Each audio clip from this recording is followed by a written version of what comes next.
পাশে একটা এই রাতকে কেন্দ্র করে, মেলাকে কেন্দ্র করে নারী দেহ ব্যবসা এখানে চলে। এটা মানে সর্বজন জানে সবাই, কিন্তু এই বিষয়টা নিয়ে আসলে কথা বলা জরুরি দরকার। বিবেক সম্পন্ন মানুষদের, শুধু আলিম ওলামার কথা বলতে হবে এরকম না, এখানে যারা আছে একজন দুইজন হতো আলিম আর বাকি সব কলেজ ইউনিভার্সিটি ছাত্র। তো এই বিষয়টা বন্ধ করা, একজন আল্লাহর ওলি যিনি দিন প্রচার করার জন্য বাংলাদেশে এসেছে, তার মাজারের পাশে আমরা কত বড় জালিম যে তার মাজারের পাশে তিনি যেটা ধ্বংস করার জন্য আসছেন, মৃত্যুর পরে তার কবরের পাশে সেই নারী দেহ ব্যবসা চলতেছে। এটা অত্যন্ত খুবই মর্মাহত হওয়ার মতো বিষয়। মহাস্থানে শাহ সুলতান বলখী রহমতুল্লাহ আলাইহির মাজারের পবিত্রতা রক্ষায় মাদক, জুয়া ও অসামাজিক কর্মকাণ্ড বন্ধের দাবিতে সিরাতে মুস্তাকিম পরিষদের পক্ষ থেকে সংবাদ সম্মেলন। স্থান প্রেস ক্লাব বগুড়া, তারিখ 3-5-2025, রোজ শনিবার, দুপুর 1টা। বিসমিল্লাহির রহমানির রহিম। সম্মানিত সাংবাদিক বৃন্দ, আজ আমরা সিরাতে মুস্তাকিম পরিষদ বগুড়ার পক্ষ থেকে একটি অত্যন্ত গুরুত্বপূর্ণ ও সময় উপযোগী ইস্যু নিয়ে আপনাদের সামনে হাজির হয়েছি। এই বিষয়টি আমাদের সমাজ, ধর্ম এবং ভবিষ্যৎ প্রজন্মের জন্য চরমভাবে স্পর্শকাতর এবং তাৎপর্যপূর্ণ। বগুড়ার ঐতিহাসিক নিদর্শন মহাস্থানগড় হযরত শাহ সুলতান মাহমুদ বলখী রহমতুল্লাহ আলাইহির মাজার আমাদের গর্ব, বগুড়ার গর্ব, ইসলামের ইতিহাস এবং আধ্যাত্মিকতার এক মহান প্রতীক। এখানে মানুষ আসে আত্মশুদ্ধি, ইবাদত এবং দোয়ার উদ্দেশ্যে। কিন্তু অত্যন্ত দুঃখজনক বিষয় হলো, প্রতি বছর বৈশাখ মাসের শেষ বৃহস্পতিবার এই পবিত্র স্থানের পরিবেশকে কলুষিত করে এক ধরনের তথাকথিত মেলা অনুষ্ঠিত হয়।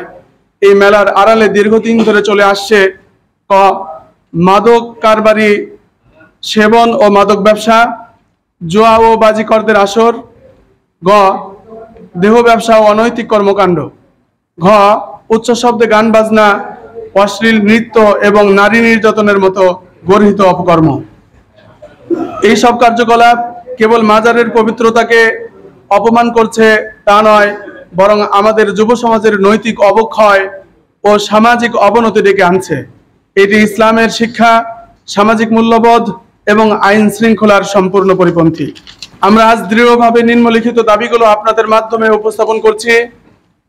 নাম্বার 1, মাজার ও মেলা এলাকার মাদক, জুয়া, দেহ ব্যবসা ও অশ্লীল কর্মকাণ্ড বন্ধে কঠোর প্রশাসনিক ব্যবস্থা গ্রহণ করতে হবে। 2 নাম্বার, মাজারের পবিত্রতা রক্ষায় পর্যাপ্ত পুলিশি নিরাপত্তা ও নিয়মিত নজরদারি নিশ্চিত করতে হবে। 3 নাম্বার, স্থানীয় জনগণ, মসজিদ, মাদ্রাসা, সামাজিক সংগঠন ও গণমাধ্যমের মাধ্যমে জনসচেতনতা বৃদ্ধি করতে হবে। নাম্বার 4, মাজার ব্যবস্থাপনার ধর্মভিত্তিক, নৈতিকতা সম্মত ও আইনি কাঠামো নির্ভর নীতিমালা প্রণয়ন ও বাস্তবায়ন করতে হবে। 5 নাম্বার, সমাজের সব স্তরের সচেতন মানুষকে এই অপসংস্কৃতির বিরুদ্ধে সোচ্চার হতে হবে। 6 নাম্বার, এবছর 8ই মে রোজ বৃহস্পতিবার মহাস্থানে মাজার কেন্দ্রিক যে মেলা অনুষ্ঠিত হবে, সেখানে কোনো প্রকার মদ, জুয়া, দেহ ব্যবসা এবং অসামাজিক কোনো কার্যকলাপ যেন না হয়, সেই ব্যাপারে প্রশাসনের দৃষ্টি আকর্ষণ করছি এবং তাদেরকে ভূমিকা রাখার উদাত্ত আহ্বান জানাচ্ছি। সিরাতে মুস্তাকিম পরিষদ বগুড়া প্রথমবারের মতো আজ সংবাদ সম্মেলনের আয়োজন করছে। আমরা বিশ্বাস করি এই পদক্ষেপ বগুড়ার একটি নতুন দৃষ্টান্ত স্থাপন করবে এবং ভবিষ্যতে পরিবর্তনের দ্বার উন্মোচন করবে ইনশাআল্লাহ। আমাদের লক্ষ্য মহাস্থানগড় মাজারকে একটি ইবাদত, আত্মশুদ্ধি ও দোয়ার পবিত্র কেন্দ্র হিসাবে প্রতিষ্ঠা করা এবং সমাজকে মাদক, জুয়া ও অশ্লীলতার অভিশাপ থেকে মুক্ত করা। মাজার মুস্তাকিম পরিষদ বগুড়া 5টি কর্মসূচি ঘোষণা করছে। 1 নাম্বার, ডিসি বরাবর স্মারকলিপি প্রদান। 2 নাম্বার, সর্বসাধারণকে সচেতন করা। 3 নাম্বার, শিরকের ভয়াবহতা উল্লেখ করে লিফলেট বিতরণ করা। 4 নাম্বার, যেটি হচ্ছে সংবাদ সম্মেলন। 5 নাম্বার, ইমাম, মুয়াজ্জিন ও খতিবদের বিষয়টি অবগত করা। আল্লাহ তাআলা যেন আমাদের এই প্রয়াসকে কবুল করেন, সমাজকে হেফাজত করেন এবং আমাদের ভবিষ্যৎ প্রজন্মকে সুপথে পরিচালিত করেন।